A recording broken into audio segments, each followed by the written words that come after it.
तथागत सिद्धार्थ गौतम बुद्ध ज्यांनी या महाराष्ट्राला प्रबोधनाचं सिंचन केलं ते जगद्गुरु तुकोबा राया, जिच्या कुशीमध्ये या महाराष्ट्राचं नेतृत्व घडलं आणि वाढलं, ते या विश्वातलं सर्वात आदर्श मातृत्व राजमाता राष्ट्रमाता जिजाऊ, ज्यांनी महाराष्ट्राला स्वतःची अस्मिता आणि अस्तित्वाचा शोध दिला, ते छत्रपती शिवाजी महाराज आणि या महाराष्ट्राचा सर्वात पहिला युवराज संस्कृत पंडित क्षात्रवीर संभाजीराजे, ज्यांनी आपल्याला अज्ञानाच्या अंधकारातून बाहेर काढून ज्ञानाचा प्रकाश दाखवला, त्या क्रांतिज्योती सावित्रीबाई फुले, राष्ट्रपिता ज्योतिराव फुले, हे फुले दाम्पत्य, आरक्षणाचा हक्क देणारे राजा अधिक ऋषी असे राजर्षी शाहू आणि या सर्वांच्या स्वप्नांना आपल्या भारतीय राज्यघटनेमध्ये अंतर्भूत करून आपल्याला मूलभूत हक्क आणि अधिकार मिळवून देणारे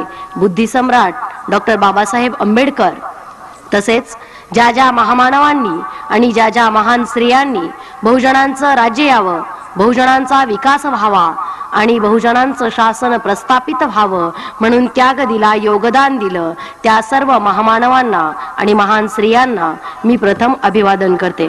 विचारमंचावर उपस्थित मान्यवर मंडळी आणि माझ्या समोर बसलेल्या मान्यवर विचारवंतांनो, आम्ही कधीही तुम्हाला श्रोते म्हणू शकत नाही, कारण श्रोत्यामध्ये आणि विचार करणाऱ्या माणसामध्ये थोडासा फरक असतो.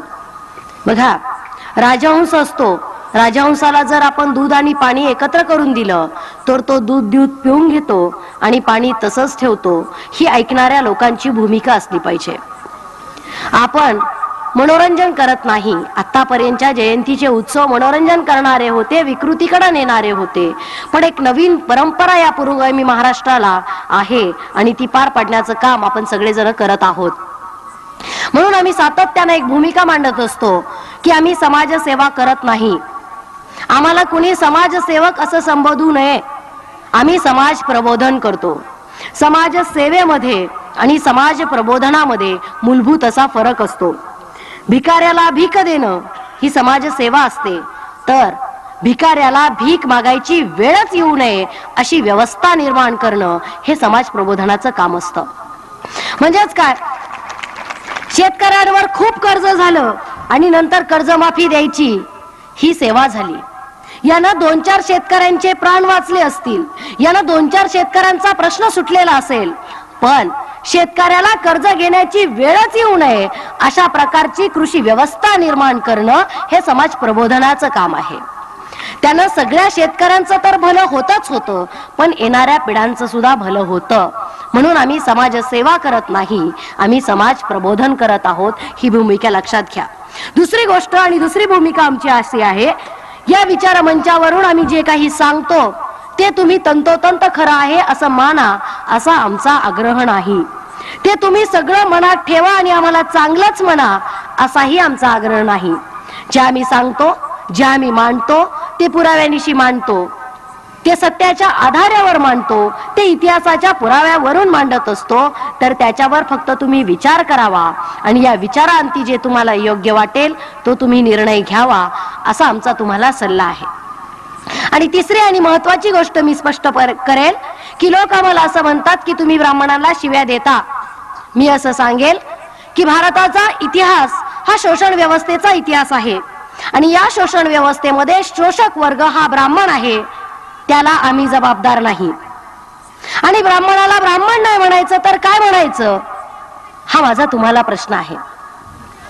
जनावराला जनावरच म्हणावं लागतं, माणसाला माणूसच म्हणावं लागतं, मराठ्याला मराठाच म्हणावं लागेल, कुणब्याला कुणबीच म्हणावं लागेल. महिला सक्षमीकरणातलं अडसर आम्ही वक्ते लोक किंवा सेवा संघाची किंवा एकंदरीतच फुले शाहू आंबेडकरी चळवळीतली लोक कोणतीही गोष्ट वरवर बघत नाही तर तिच्या मुळापर्यंत जात असतो.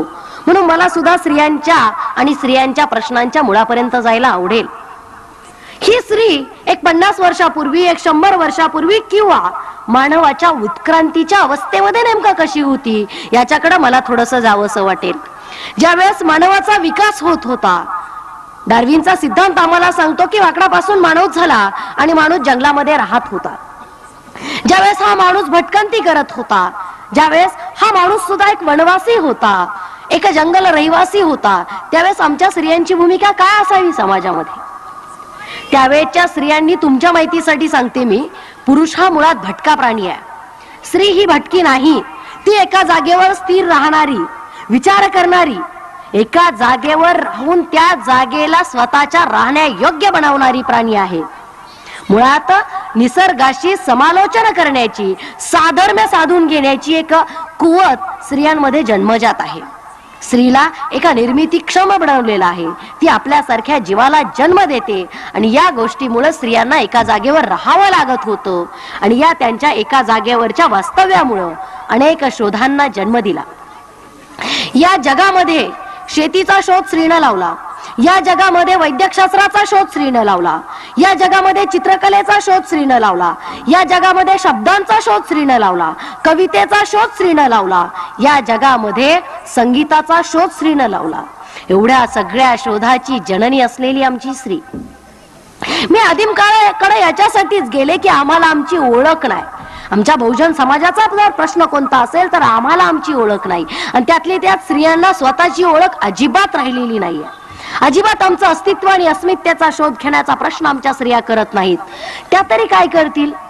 सकाळी आस्था, प्रवचन, दुपारी थोडाफार वेळ मिळाला तर घर की कहाणी असते आणि संध्याकाळी परत सत्संगाचा कार्यक्रम असतो. विचार करायचा कधी?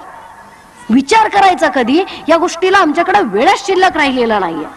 मला असं वाटतं की इतक्या साऱ्या शोधांची जननी असलेली स्त्री, एका मानव निर्मितीची क्षमता असलेली स्त्री, एवढं मोठं सृजन आपल्या कुशीमध्ये घेऊन वावरणारी ही स्त्री, आमची आदी शक्ती, आमची आदी माया, आमच्या सगळ्या निर्मितीचा अर्क असलेली स्त्री एवढी गुलाम का झाली? का एवढं गुलामत्व आमच्या स्त्रियांमध्ये आलं? बघा, तुम्ही पुरुष लोक फक्त एका गुलामगिरीत जीवन जगता. आमचा स्त्रीवर्ग हा 2 गुलामगिरीमध्ये जीवन सातत्यानं जगत आहे. पहिली गुलामगिरी इथल्या धर्मग्रंथांची, इथल्या धर्म पुरोहितांची, इथल्या धर्म व्यवस्थेची गुलामगिरी आणि दुसरी गुलामगिरी म्हणजे पुरुष सत्ताक पद्धतीची गुलामगिरी. या 2 गुलामगिऱ्यांमध्ये या स्त्रियांचं जीवन इतकं अडकून गेलेलं आहे की आम्हाला विचार करायचा असतो, आम्हालाही भावना असतात, आम्हालाही विचार करता येतो, आम्हालाही माणसासारखा जगण्याचा हक्क आहे, हेच आम्ही विसरून गेलेलो आहे. घाण्याचा बैल जसा त्या मधल्या घाण्याभोवती सारखा फिरत असतो तशी आमची स्त्री